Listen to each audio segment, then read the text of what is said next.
What's going on, everyone? Welcome to Mediocre Brothers. Today's topic is going to be our first impressions of Donkey Kong Bonanza. But before we get started, make sure to subscribe to Spotify, Twitter, YouTube, and our Rumble channel. So we're just going to go ahead and get started with what we have going on with the new game, Donkey Kong Bonanza. Since you had played the game so far for quite some time, what do you think of the game so far? I love it. Unironically, I love it, and when the trailer came out, it was the first time a trailer put a big smile on my face. I'm just like, man, that looks really fun. Just the concept of just breaking shit, obviously, no pun intended, appeals to monkey brain. And so it's just I just want to fucking break shit. And I was really excited for the game, got it when it came out, and I've been having a blast with it. I've been grabbing every banana and every fossil, just trying to 100% it as I go through the layers, and it's just, I love it so far. People throwing around the whole possible game of the year, and I'm like, yep, it's totally possible. I agree with Nintendo's decision to make Mario Kart the opener, because I still think that's probably the best quote-unquote normie game to throw out there first, but I feel like this is the first true new gen Nintendo title, because I'm having way more fun with this than I did with Mario Kart, and I didn't even have to pay $80. There you go. Yeah, I mean, I was watching you play it. I mean, before we jumped on here, it looks pretty amazing. I mean, the graphics are really clean, showing that you can destroy a lot of your environment. That was a big thing for me, was just looking at games from the past to now, always asking, are they ever really going to invest into making a really fully destructible environment for a video game? A lot of people just can't do it, and it just was a big question that I had, and they look like they answered it. Too bad I don't have a Switch too, but it's cool to see that they actually finally stepped forward and did that. And I mean, Nintendo's probably they're gonna get a lot of love for that. Some indie titles have done a pretty good job at making fully destructible environments. It's not a new concept by any means. In fact, Deep Rock Galactic, you can destroy 90% of the levels that you get into. Very little of Deep Rock is not destructible. Right. I think it's more the way they did it. I think it's unique in the fact that it's they're trying to it's almost a soft reboot of Donkey Kong in a sense, especially because it also has to sell us on his redesign. So it's well, what does Donkey Kong do? He's big and he's strong. It's just have him break shit. But it's just everything has different sound effects, the variation of the things that you smash, and just how efficient you can be at smashing stuff, and the entire gameplay loop revolves around breaking shit. So it's just fun, and I haven't gotten tired of it yet. It's just the gameplay loop is there. It's great. When Donkey Kong was announced, I think it was during a Nintendo Direct that wasn't just straight up Donkey Kong. It was just a showcase, right, over a bunch of the games that were coming for Switch 2. You're talking about when they showed off Bananza for the first time? Yeah. Bonanza was the end cap. That was their very, very last thing that they showed. Yeah. I think it was right after they were like, hey, Kirby Air Riders. No one gives a shit. But you have one more thing to show off, and that was Bonanza.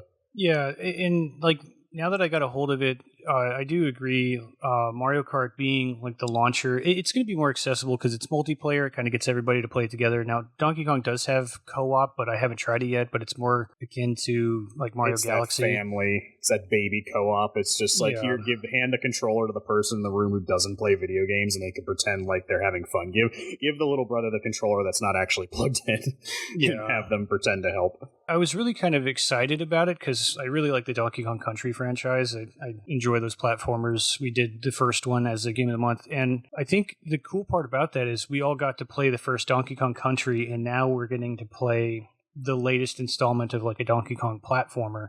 That's not a remake or anything like that, but just a true next in line in the franchise. And the game is super colorful, and the way that they design the levels around being able to break everything, because most games, I don't think they approach destructible environments because the level layout is specifically designed for the player to experience the level in a certain way. And whether that's, narratively driven through a path that you have to follow or things like that.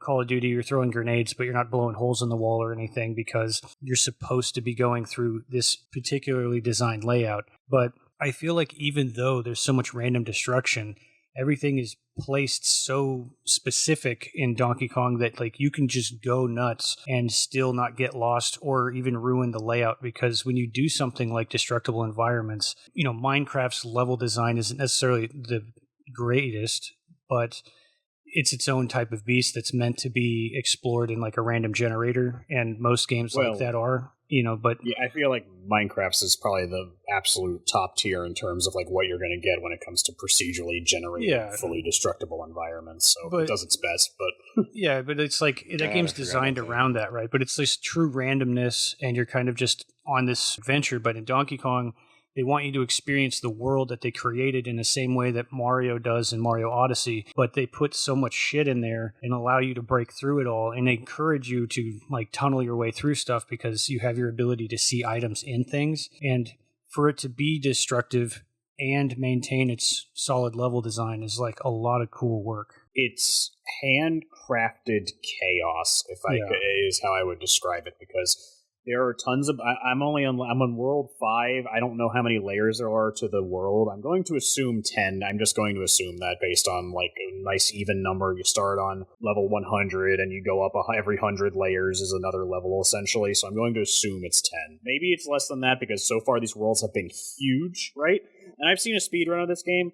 Apparently you can just rush through in like 6 hours, but like getting every banana and everything, I don't think there's an actual like in-game timer to it, but I'm probably 10-15 hours in on World 5, and I've gotten every banana and every fossil in my way. I'm getting away from my point. Well, my point is that there's tons of bananas in this game, just like that there's tons of moons in Mario Odyssey, because it's the same team. The Mario Odyssey team made this game, and honestly, one of my few criticisms of the game would be it is blatantly obvious that it's the Mario Odyssey guys, because they copy and pasted a lot of systems from Odyssey, such as colored coins being the fossils now, and you use those to trade in for customization items for DK and Pauline.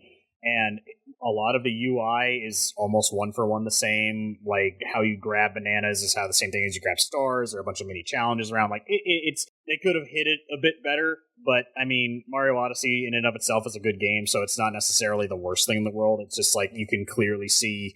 You can clearly see the DNA of Mario Odyssey very blatantly on the face of this game, which isn't bad in and of itself. I just wish they hit it a bit better so its identity was a bit more unique from Odyssey's. But anyways, again, getting away from my point. But tons of bananas in the level. And a lot of them have a clearly specific way you're supposed to get them. But if you approach it at the right angle, you can just punch your way through to it, because I think they decided very early on, it's like, if we're going to do this, we have to expect the players just going to circumvent the quote-unquote challenge in front of us if we give them the ability to just break through 90% of the level. And I don't think that is necessarily that they gave up. It's just like, here's the challenge as it's meant to be approached, but if you find a way around it to do it however you want, they're totally okay with that, because there's also plenty of how I would describe it. Mario Odyssey, I don't think I guess they maybe had a few sections like this, but they have like these like challenge doors and challenge gates that you go into, almost like a la kind of Pikmin 4. They're like the dungeons that you find in the overworld that you go into, and there's like specific challenges in them. Like those you can't circumvent. Those are specifically designed to be approached a certain way, and you can still approach challenges. They have like. They still have their own wiggle room in them, but like those are like, hey, we crafted this very specific things to challenge a certain aspect of the game, whether it's breaking shit or the platforming or killing enemies and stuff like that. So they still have their moments of having like much more control over what your challenge is, but in the overworld, they're like, yeah, we made a challenge, but quite frankly, if they're just going to break through the wall and get at the banana, who cares? Again, I'm at World 5, and I have 235 bananas so far. There's a fuck ton of these in this game, but again, it's literally one for one power moons in Odyssey. Like they're just everywhere. Yeah, I mean, I was playing it yesterday, and that was the thing I kept telling Edwin. I was just, this feels like I'm playing a Mario game, and I'm having a blast playing it. Like playing through Mario Odyssey was really fun, and I enjoyed how vibrant everything is, and I love the theming of the worlds in Donkey Kong. And I like how vibrant it is. It's super like saturated colors. The worlds of themes are really kind of fun. The characters are funny. The controls are just playing as Donkey Kong doing nothing is fun. And that's the most important part. I mean, that's kind of Nintendo's philosophy, right? It's like they should be able to play as Mario in an empty scene and still enjoy running and jumping around in nothingness. So yes, Donkey Kong, he feels awesome to play as. It's so good. The movement is so good. Yeah, just rolling, breaking stuff, surfing, whatever it is, slapping the ground and getting stuff. Like it's such a piece of candy game where you're always kind of like, oh, here's something, here's something, here's something, and you're just chasing like kobolds for, lack of a better term. And I do enjoy that aspect of it because it's just I find myself getting shit done anyways, even though I'm not intentionally trying to get shit done. I just end up doing the right thing as I'm just blasting around in whatever area I'm at. And I mean, the theming of it's really good. The first thing you do is break a wall to reveal Donkey Kong in the very beginning of the game. Oh yeah, the tutorial section's great. What's fun about it is that, kind of like Mario Odyssey, there is a skill tree in the game, but your base moveset is just unlocked from the start. Like, you don't unlock moves more. You unlock a few like advanced moves, but in that tutorial area, you can do everything you can do in the base game. Just slowly, the game might introduce it to you through pop-ups. Not intrusive pop-ups, mind you, through the game, but you can do everything you can in that tutorial. Like, the footage you're probably watching is 2 hours of me, literally my first 2 hours with the game, and you'll see how much time I spend just running around breaking stuff and looking for things because it's so much fun. It's funny too because, like, I don't hate Mario Odyssey. I just prefer Mario Galaxy and Sunshine over it. Sunshine for nostalgia's sake, but Galaxy I generally just like the gameplay better. I wouldn't call Odyssey mid. I do think it's a good game, and maybe it's just because, like, I'm not a 10,000% Mario fanboy, but at the same time, I could say that about Donkey Kong. I had never touched a Donkey Kong game before we started this podcast. I never touched DK64 or any Donkey Kong Country games. I have only played Donkey Kong Country 1. That's it. And I love this game, like, absolutely. Like, it to me is way more fun than Odyssey, but I think that might be a personal thing on my end, because I just find it more satisfying to just bash my way through everything and just punching and destroying stuff rather than doing a bunch of really cool jumps here and there all around and, like, taking over enemies and stuff like that. Like, I don't know what it is about it. I just find it way more satisfying to grab bananas than it is to grab power moons. And again, I think it's a personal thing, but I'm having immensely more fun playing this than I did Odyssey. Yeah, Mario Odyssey is more like, or just Mario games in general are more agility based, like skill jumping, and then you could say that kind of about the Donkey Kong countries, but like this Donkey Kong in particular is less agility and more just like brute force the game. So when you're doing all the timing jumps in Mario and like spinning, and because some of those runs are really impressive where people are getting like moon runs on the Luigi challenges or whatever, but like you could do some cool stuff in like high skill level things in Donkey Kong as well, but it just like the way that you just break everything and chuck shit and it just feels like complementary, I suppose, to Mario Odyssey, because or just Mario games in general. It's like the character is strong, so we're going to make you feel strong when you play this. And Mario jumps high, so that's kind of where its focus is. And it's kind of that's nice. exactly it, right? Yeah. DK was powerful, so it's like, well, we're going to reinvent Donkey Kong. It's like, well, we're still going to focus on the fact that he's a big, brutish monkey, so he's going to break shit. Whereas, like, if you watched a Mario run, an Odyssey run where Mario's doing a bunch of like kick flips and doing this and the other thing, like you said, it's agility based. So he's doing like triple jumps and rolling forward and jumping and doing all the triple jump and the side kicks and whatever. But in the same vein, if you would see Donkey Kong Bananza doing something like that, it would still be some running and jumping, but it'd be more like tearing blocks off and doing the turf surfing and throwing stuff here and there, making platforms and making a pathway and stuff. Like, it is a distinctly different platforming play style than Odyssey, so it still differentiates itself enough. When I say it has a lot of Odyssey's DNA, it's mainly in like the menuing and at like the systems of the game, not the gameplay. The gameplay itself is entirely unique to Bananza, and it just feels absolutely great to play. And the level design is really close too, because like Odyssey's zone based. Yes. Like you go to a place and it's there's a bunch of things to do in this particular zone before you get to like a level within that zone. There's all these little things to do when you get to like a new area, and then you meet your little town of people, and then you just drop into a hole, and now you're introduced to that world's kind of overarching theme of what you need to do to move on. but then you find all of this like secret doors and stuff that you sing open and go through and then do all your little challenges. So like it's really cool how they do that. Just their level design is so tight for this game. It's really nice. Yeah, and like Odyssey, it's just packed with stuff to do. Like, and I think it is much bigger than Odyssey's levels, especially because some of the levels go on for 2 layers deep. But yeah, it has Odyssey's DNA, but it's not necessarily a bad thing. I just wish it was a little less obvious. Edwin, you haven't said anything. I know you haven't had a chance to put your hands on it, but I know you've seen both me and Corey play it. So, what are your thoughts on it? It's really cool. Like I do get some Donkey Kong 64 vibes from it. It's very much a collectathon. Obviously, much more fluid than Donkey Kong 64, but I just playing it just gives me some nostalgic feeling of just controlling Donkey Kong in the similar way. But I like the environment destruction. I don't play that many games that have that. I think the last time I did play something like that was Deep Rock Galactic when we were all playing that together, and then also Minecraft. So it's still like a somewhat fresh experience for me to play a game like that.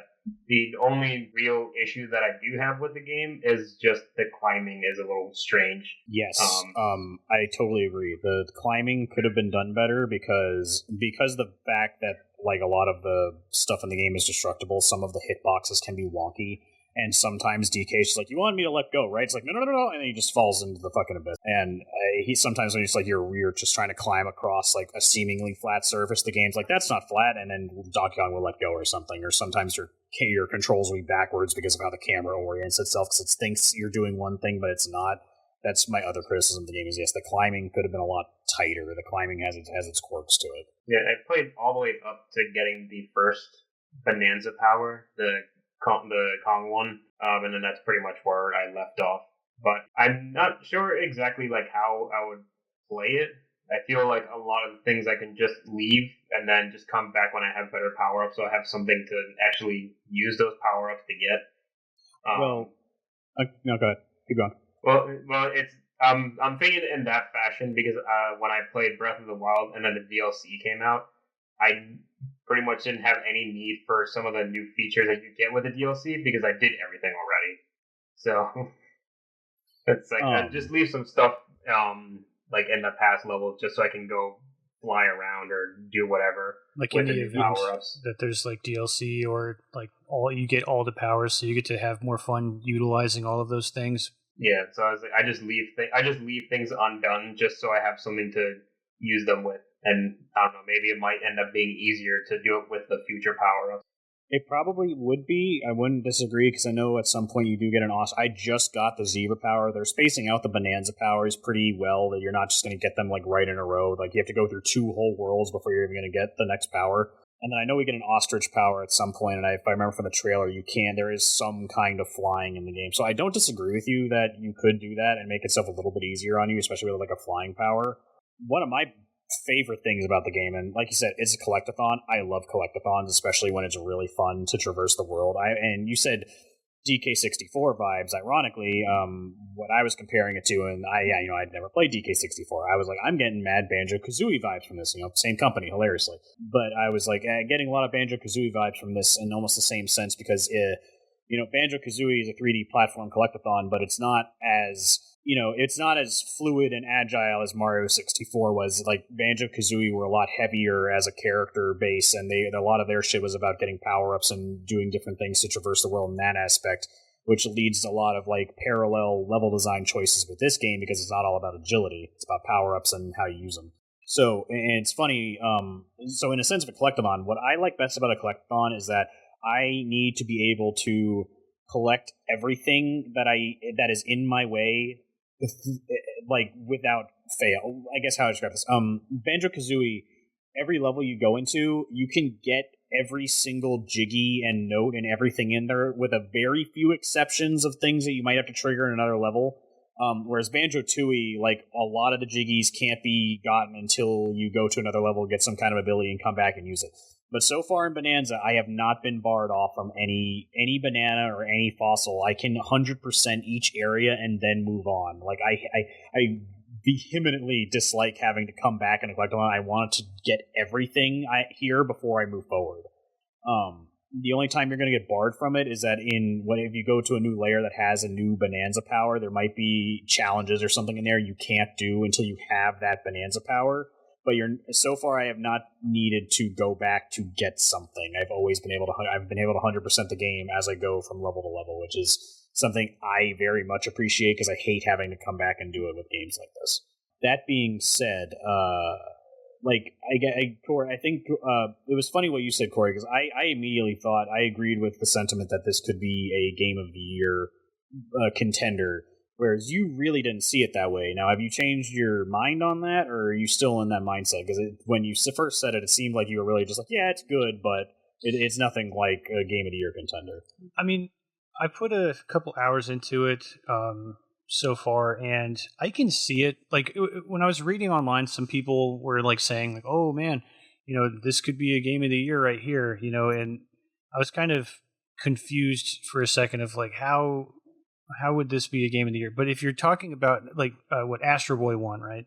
So if you look at it overall, I suppose it's it's got the fun factor. It's really fun to play. It doesn't need to be a complicated story to win a Game of the Year. It just needs to be a video game in like the very sense of what a video game is, which is just, this is fun. It has a lot of content and it's got great controls. I do think that we might see that on the list up next to games like Expedition and Death Stranding, which is super funny because it is one of these things is not like the other, but that was the exact same lineup when Astro Boy was sitting there next to all these other things, and it ended up winning. Now, and it's funny too. Oh, sorry. Go ahead, I was going to say, I haven't played Astro Boy, but if my thought of Donkey Kong changed from me going, I don't know if that would do it, but then I forget about Astro Boy, and then after playing Donkey Kong, I'm like, oh, okay. Like, I could see this. I could see anybody picking up the controller and playing it and having a good time. And that's probably what Astro Boy delivers as well. So maybe at some point I'll find that game in the wild used and give it a spin just to see if it's really what it is, because I didn't really think a simple platformer game would be something that stands next to games that have like deep emotional story and things like that. But then I forget, it's like, well, that's not what it's about. I mean, that's a movie, right? So it's like, is it fun to play? And that's why I think Expedition's going to be there, though it does have a really good story.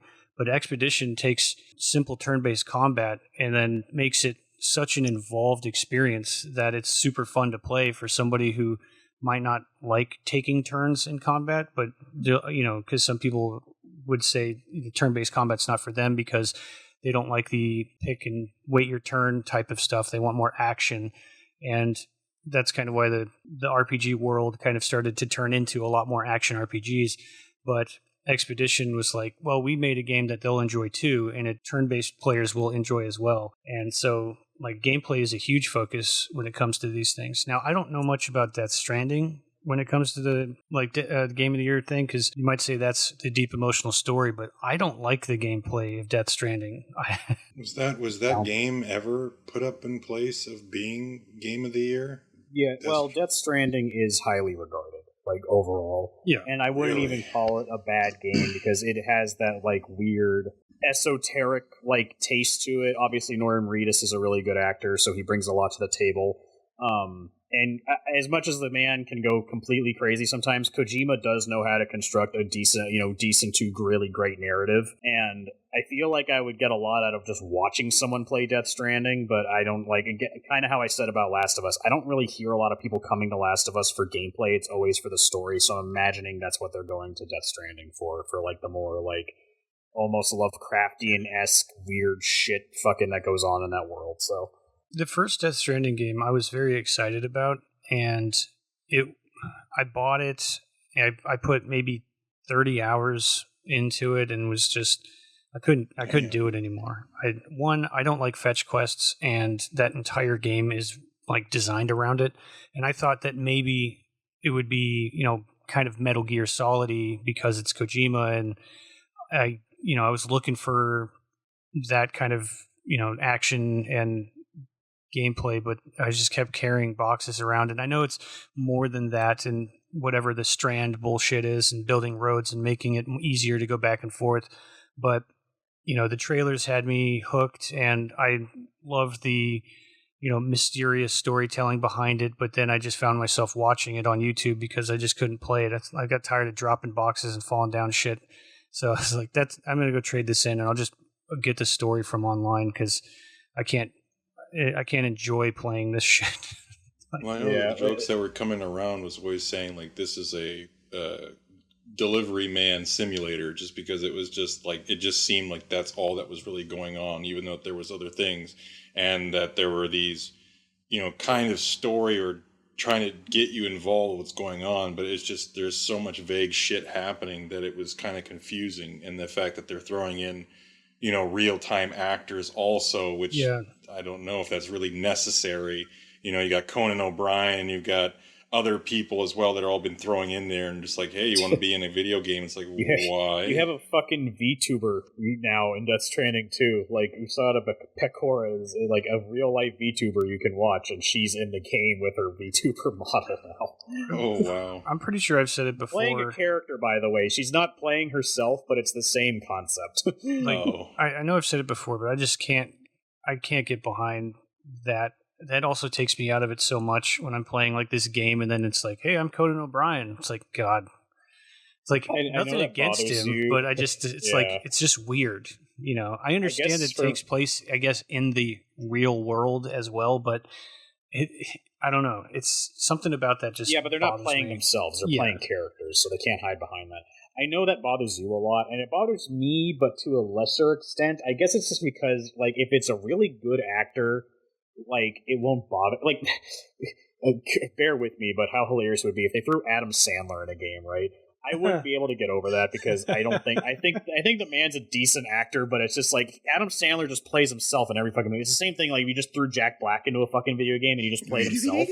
Like, the good thing about Norman Reedus is that he's still able to like Norman Reedus. When I first played Death Stranding, like I know that's Norman Reedus, but I only see him as the character he's playing as, right? Like, that's what I see him as. Norman Reedus. The same thing where it's like Keanu Reeves being Johnny Silverhand in Cyberpunk. I know that's Keanu Reeves, but I'm still able to buy that that's a character, not Keanu Reeves, And not to turn this into to heel turn into turning this into talking about Death Stranding a lot, but to circle back to Bananza and the Game of the Year talk. Is that, I see a lot of people talking about, like, between this, Death Stranding 2, and Expedition 33, and then one that I saw was like Ghosts of Yote. I'm like, keeps not even out yet. It could be shit for all we know.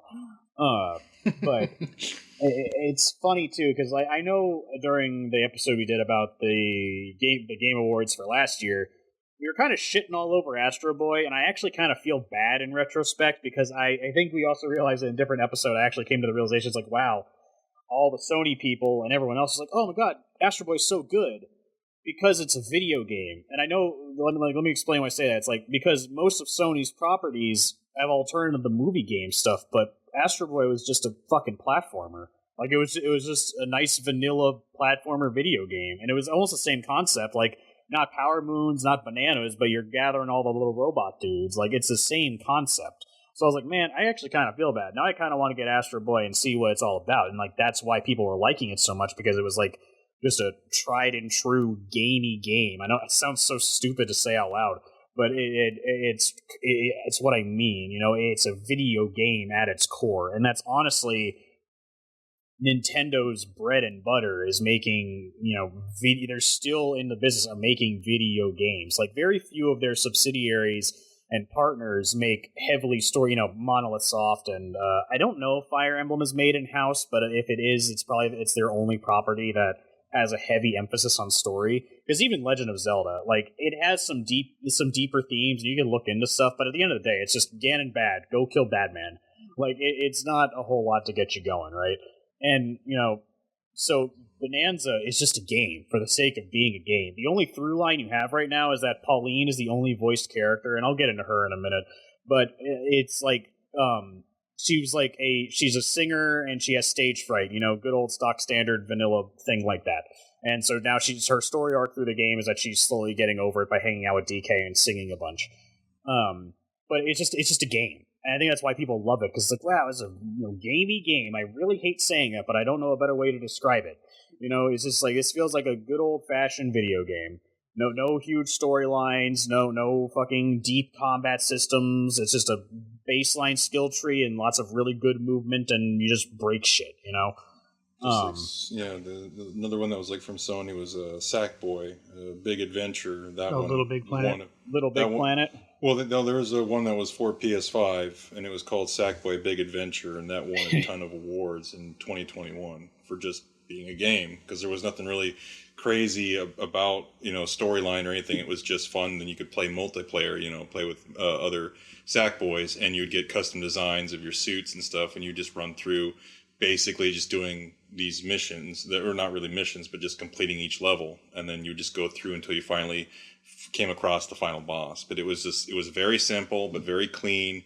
Everything moved well, and it did good enough to where it could just get itself a bunch of awards just by being a game.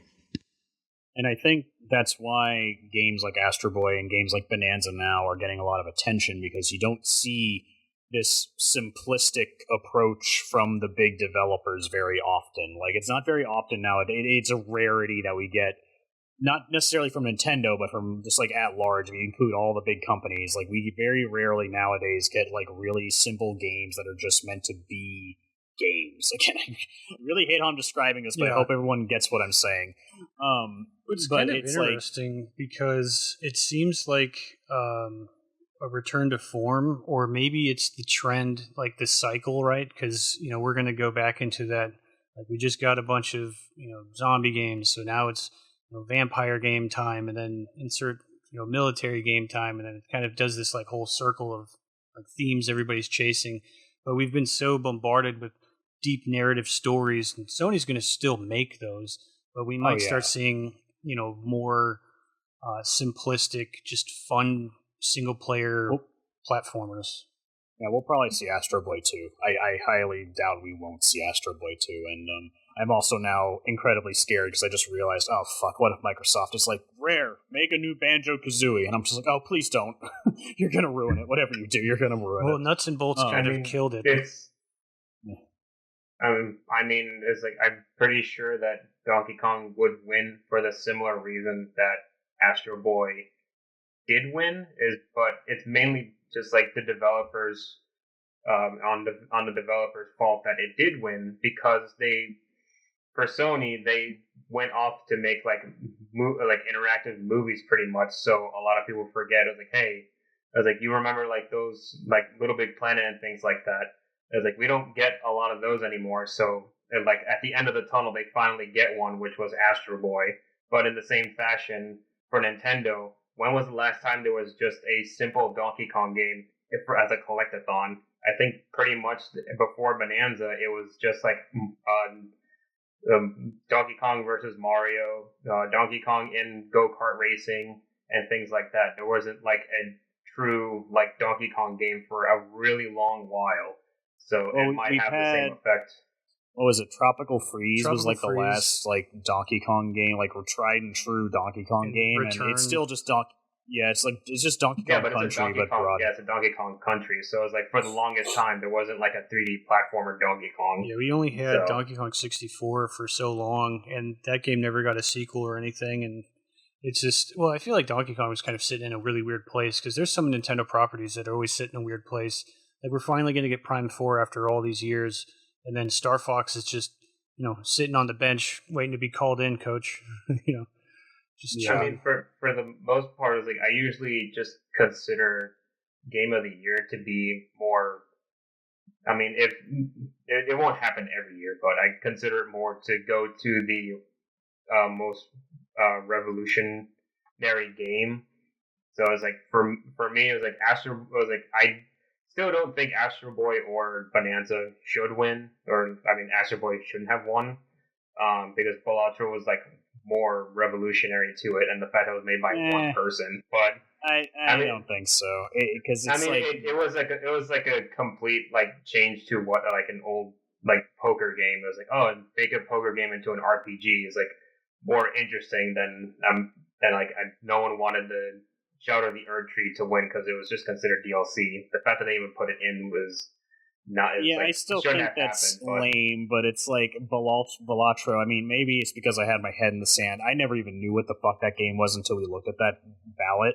But at the same day, it's just an addictive card game. Like and I don't mean to like degrade the game, but that is kind of all it was, you know. And it's still not gonna because I still look at that game and I'm like I don't see it, and maybe I'll have the parrot meme, and if I tried it, I'd be like, oh, I understand now, but I just don't care. And Well, I mean, it's like a new and fresh feeling, which is kind of like what Bonanza gives, but in the end, it's still pretty much Mario Odyssey. I mean, well, that's just my two takes for it because it's like it's Mario Odyssey is what I got from playing it, but starting off.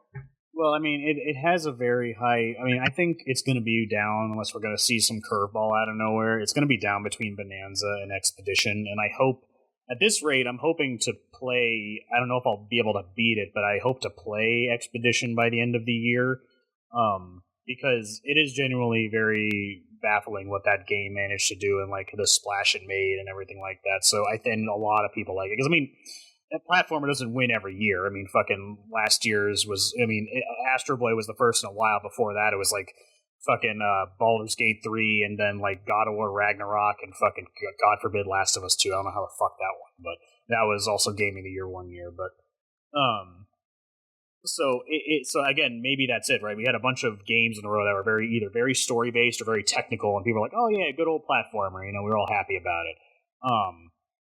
It's just that this game is so well constructed. The controls are tight. I haven't had any glitches. It looks great. It sounds great, by the way. I know some people were getting concerned from the trailer that they were reusing songs from country, and they did put in a few remixes. We have a remixed DK rap, and we have a remixed Donkey Kong Country, the first level, because one of those secret doors I found was like a remake of the first level of Donkey Kong Country. So it was like it turned into a side scroller temporarily, and it had a remix of the jungle music. But a lot of the tracks in the game are original. I don't know who composed them, but they're all bangers. I fucking love the music in this game. It's absolutely great. Which is a nice segue into Pauline because on the topic of sound, she is fully voiced. Every line of dialogue she has is voiced. It's not like Legend of Zelda where it's only certain instances the characters are voiced and stuff. Everything she says has voice lines so far to me. Anyways, haven't got reached a point if they took them out, but I doubt they will at this point. Don't know who the voice actress was. I'm not the only one who thinks that this is a reboot origin story for Donkey Kong, right? Oh, that's what I said. This is a soft reboot of Donkey Kong because now instead of him kidnapping Pauline or whatever, they're like friends now because they have this, they have the Sully Boo thing from fucking Monsters Inc. going on where you have the big brutish dude running around with the kid, and it's just this really cute setup. Which I'm fine with because I know some people were raising hell about it. It's like, what's the Donkey Kong timeline now? And I'm like, there was a Donkey Kong timeline. I have never thought about that I've never heard in of my that. entire life. Exactly. I'm just like, I didn't know there was Donkey Kong fucking lore nerds out there, I guess, but I don't give a fuck. If they want to reinvent it this way, I'm fine with it because the other way wasn't necessarily bad. It was just basic. So if you want to reinvent it this way so they were like friends, I'm fine with it. I mean, honestly, if I got to the end of the game, the final boss is fucking Mario, I'd laugh my ass off. But, point being is that don't know who the voice actress is. I meant to look her up because she sounded kind of familiar, but she has a very easy to listen to voice. She is a great singer, thank God, because obviously Pauline does a lot of singing in the game.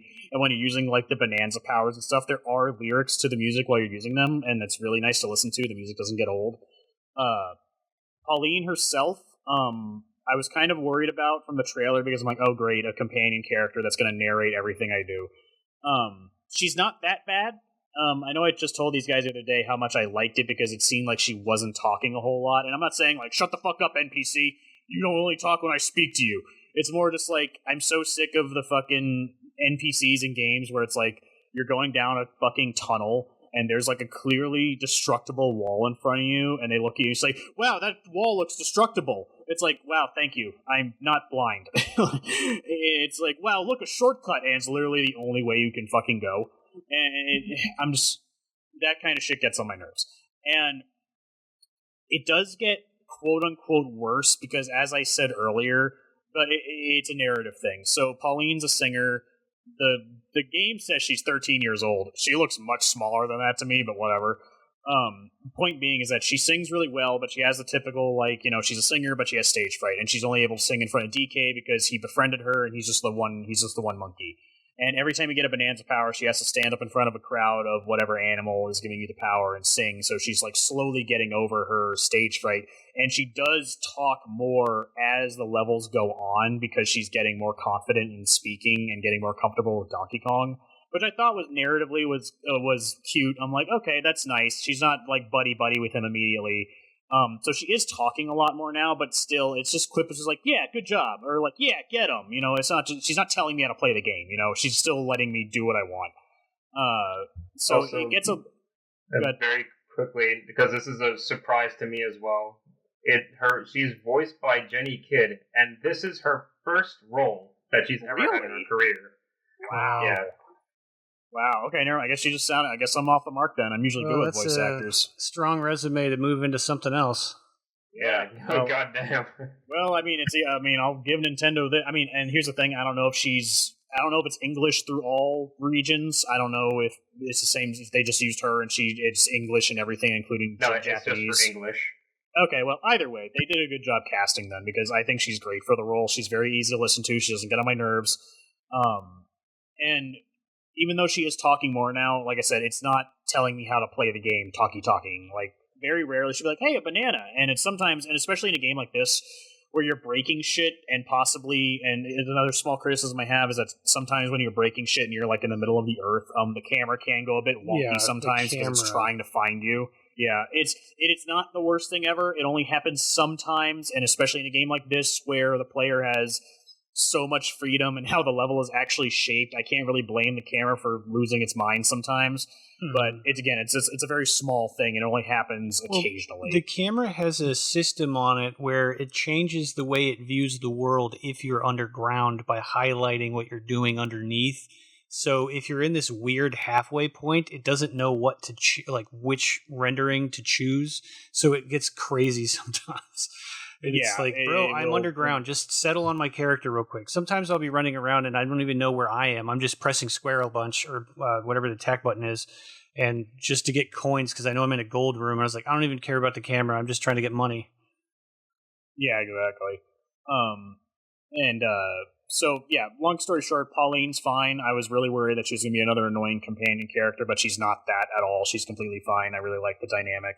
It's almost like she does the speaking for Donkey Kong because they really are like, Donkey Kong's the big, dumb monkey who just wants bananas. And quite frankly, I just kind of like it because I'm like, yep, good, sweet, simple, to the point. Yeah, they kind of make him a goober, right? Because he doesn't talk. And so it's kind of strange because I know they're going to do a Donkey Kong spin-off movie from the Mario movie. And they're going to use this Donkey Kong redesign. And maybe they'll do this story. I don't know what the movie's going to be about, but because it's voiced by Seth Rogen in the movie, but this Donkey Kong doesn't even speak.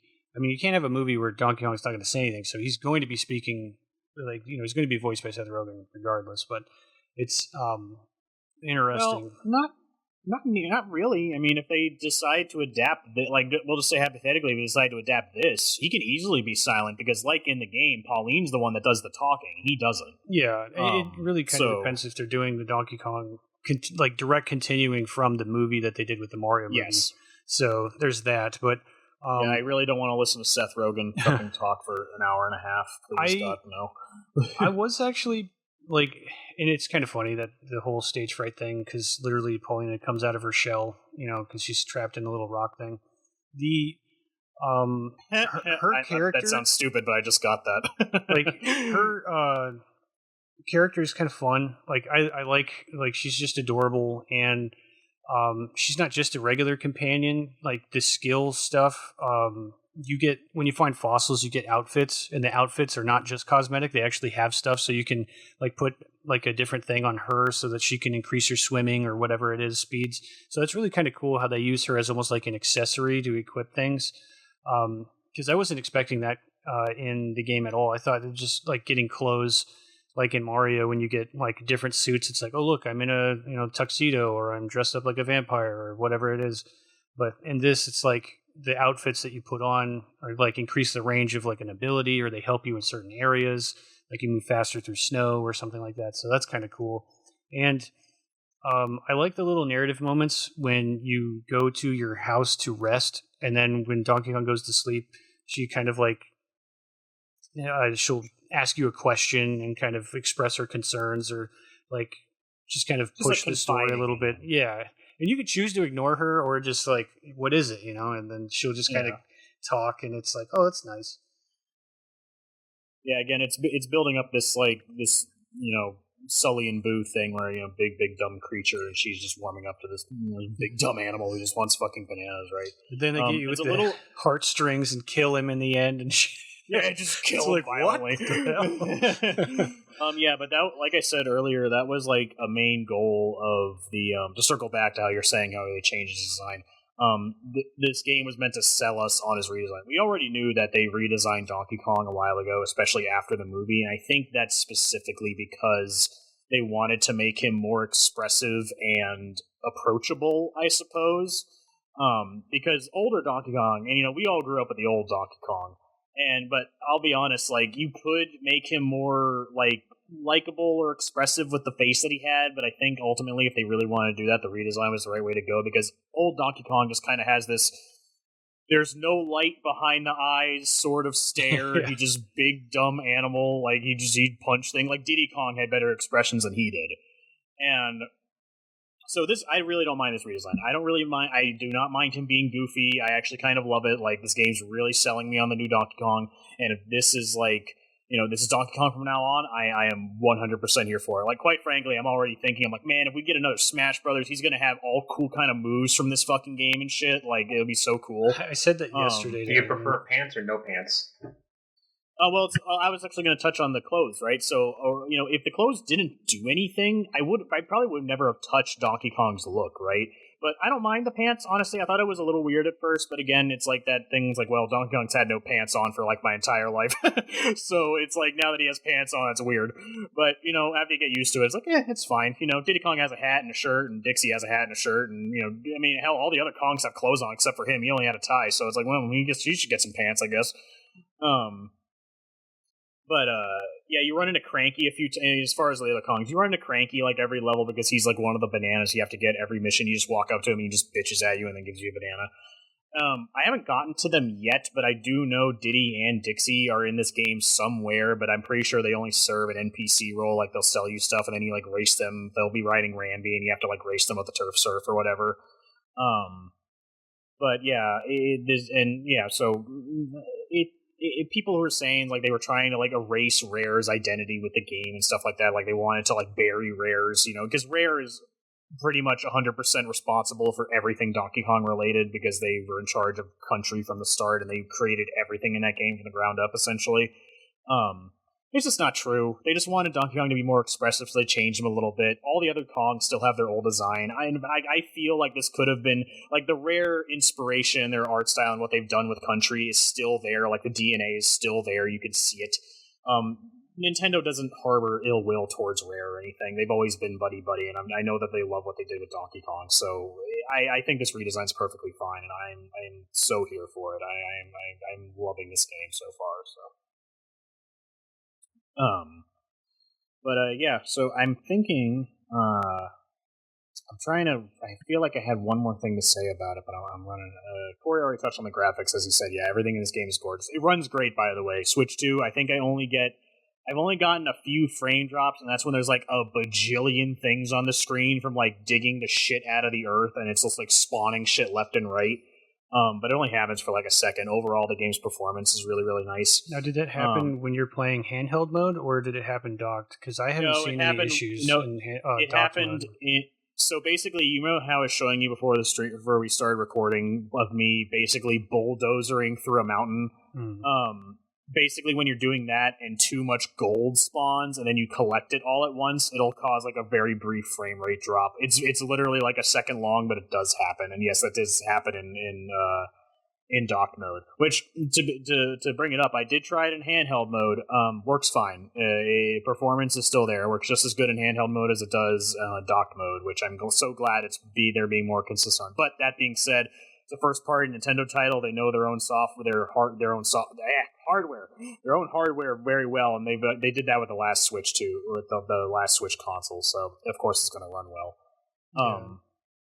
But with this, okay. I was going to say, I've been playing it HDRI, and I also saw Edwin playing like handheld mode, and like the screen is really vibrant, and that's nice. And I haven't hit any performance issues. I know what you're talking about though, because like anything that's going to process that much shit at once, I just might have gotten lucky enough where the RNG hasn't dumped a gold pile on me like that. But I was doing one of the challenges, and I was just watching like the hundreds of these thorn balls that were all physics objects that are being thrown down a hill and all bumping into each other. And I was just thinking about like the processing of that, especially since I can blow up the map and like change their entire direction. So yeah. It's pretty impressive to just watch that happen and see, and like knowing what's going on under the hood. Granted, I mean, there's other things that people have done. I mean, with games like Total War and stuff, where you have all these NPCs on the screen, but a lot of them are, those are animations that are, nav finding and stuff, and it's less physics. Yeah, with Total War, all the fucking models are like 6 polygons. Yeah, so it's different, but it's kind of nice, like seeing all of these things going on in the game, and the draw distance is really good, and like just breaking through all the materials. There's very few loading screens as well. Oh, very yeah. few. The way that they load the screens is when you drop into the tunnels, and they kind of do that as the buffering, where they're caching out what you just did, and then going into the new place, loading it up, because I'm sure it has to populate everything, but like there's different materials that you're breaking through. They have different strength density, and then you, like, depending on how strong Donkey Kong is with your skill set, is how long it takes for you to break certain things. His bigger form can break other types of materials that you can't typically break. But the way that it handles it is almost in a Breath of the Wild type of way, where like you can do your turf surf and it's cutting the grass underneath you, and it leaves all that stuff that it doesn't grow back. It just, all that information is saved behind until you, I've never gone back to an area, so I don't know if it saves what you've done in that area. But when you're punching through things, or like the mud, you can't climb it, but you can grip and pull a chunk out and then create a staircase for yourself that way. Certain things will stick to each other while certain things break things, and it's really kind of cool how all of that is handled through like just a simple mechanic of grabbing rocks and throwing them. Like, it's really well put together. Yeah, they really took the concept of break shit to its upteenth. Like they really took that really simple concept and expanded it. And to answer your question, I think if you enter a load zone, like if the game loads you from a layer to another layer, all your stuff will be reset. But while you are on a layer, all the damage you do is permanent until you leave and leave the layer and come back. That's only when it resets. Okay. And another fun thing that I just thought of, an improvement they made over Odyssey. So Odyssey has a shit ton of moons, right? And much to my chagrin, is that you can't get all the moons in an area until you beat the game and then go back to all the levels. And they might do this in this game, and it might tick me off a little bit, but at the end of the day, I had more fun playing it, so I'll probably be more optimistic. Be like, oh, yay, more bananas. But my point being is that there's so many moons, but you have to find them, and I understand that sounds weird, but sometimes some of the moons are so well hidden and just like the most random shit in the world that you have no idea where they're at, and you're going to have to look them up.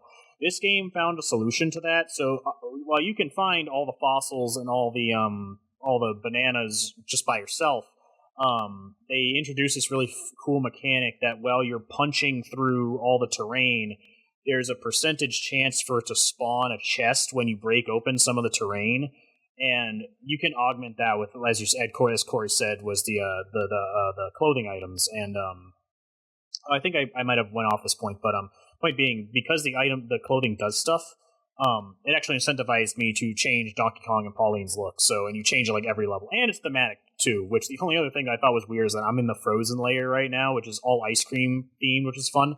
But you give Pauline like a nice puffy coat to wear, but she never puts on shoes. every single fucking outfit she has doesn't have shoes. And I'm just like, girl, put some fucking shoes on. Like, what the fuck? I don't get why you don't have any shoes on. But anyways. Neanderthal logic.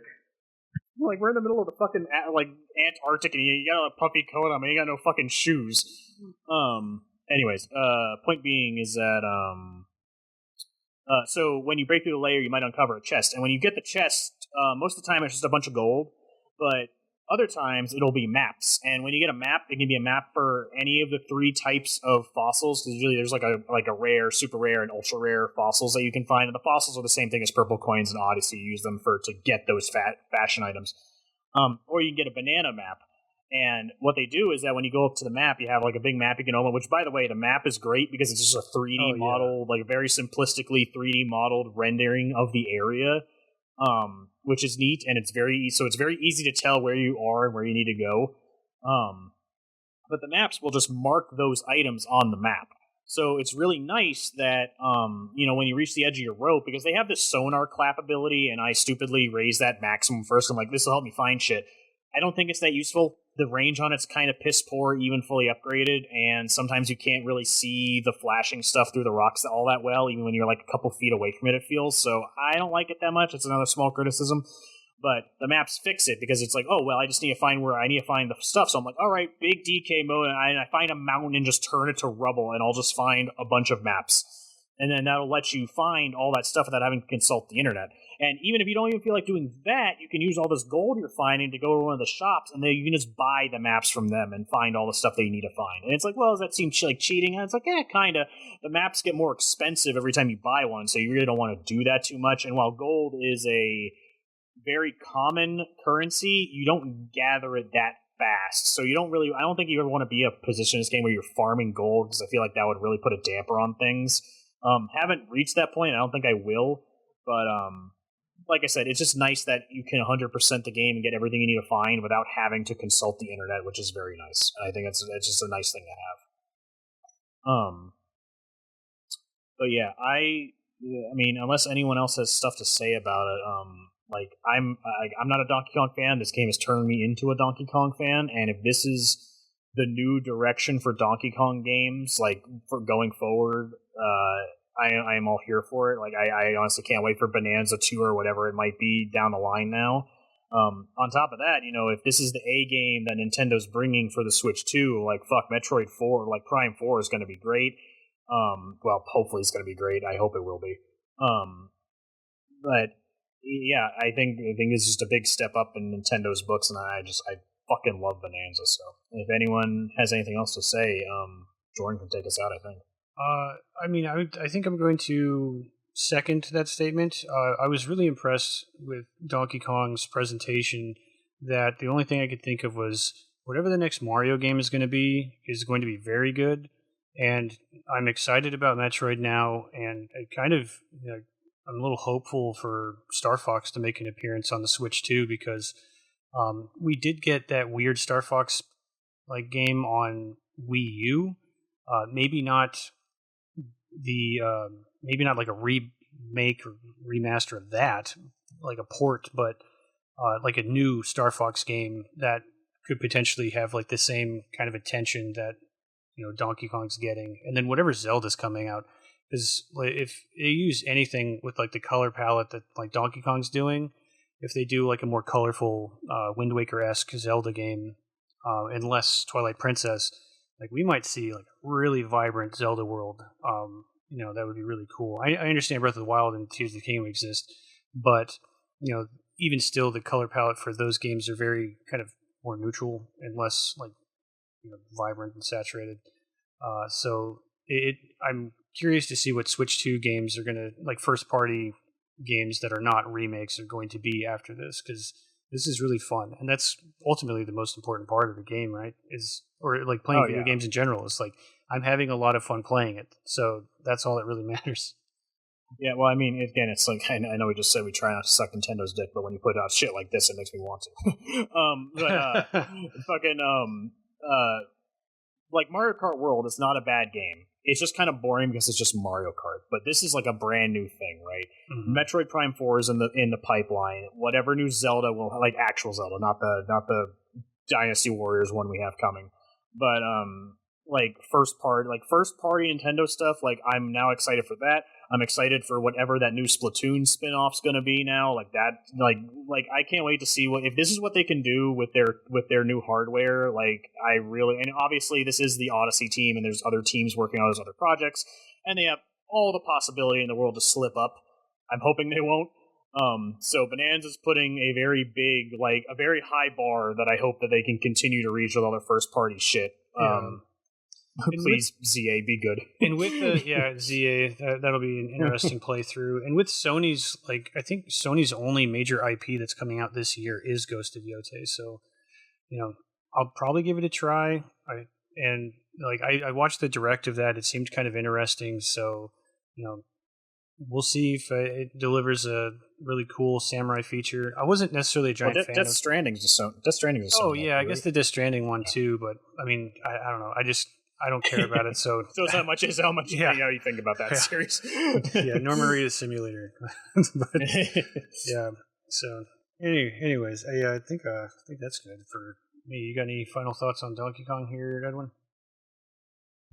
I mean, I wasn't like give it any thought as much as you guys did, but it's like I didn't even realize that this is a Donkey Kong game that I've been like unconsciously waiting for, because I always think back of the Donkey Kong 64 one. I just never really brought myself to play it.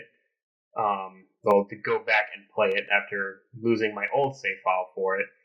But it's just a really refreshing feeling from like all the Donkey Kong Country like games. It's like it's the opposite feeling that I have for Sonic. For like the Sonic games, where I prefer the side scroller over the 3D. Well, for Donkey Kong, I prefer the 3D over the side scroller. But it's like it's something that I've been waiting for a long time, which I guess is what the Astrobot people were happy for. So, I mean, Bonanza definitely be a contender, but I mean, it's up to whatever comes out later this year. To like who wins the game of the year. I wouldn't be mad if Bonanza won, but I mean, I don't know. I feel like something more, like a little bit more could win, considering that this is Odyssey. But I am having more fun with this than Odyssey, because it's just a lot more detailed into it. I actually feel like Donkey Kong is getting stronger as opposed to Mario just like being customizable, and that's pretty much it for the entirety of the game. I am very curious of what the other hidden skills that Donkey Kong can learn, so it's very intriguing to just continue and play for hours just to find out. Yeah, and even if it doesn't win Game of the Year, I'm still going to love it either way. It's just a funny thing. It's just an interesting thing to think about, because we're getting some good games this year, so it's going to be a very close race at the end of it. And then one year we're going to get a bunch of really bad games, and then we have to go through the whole cycle again. Yeah. Development cycle. We have to pay for it somehow. Yeah, it definitely gave out a really good impression. Graphics were really clean. It was really colorful. Again, it does make you feel really depressed when you don't have the console to be able to experience. I'm sorry. Sheesh. It's my only personal issue, but it does exist. And so I'm just, basically washing it away with some Yakuza. But anyways, it does make a good mark. I do think it's going to be a good contender up for Game of the Year. A lot of things that we've already talked about that does explain why, and I think that there's going to be a good shot for it to make it up there. So a lot of good luck for them when they get that. And again, Nintendo is definitely going to reap the benefit when if they do happen to take that first place. So.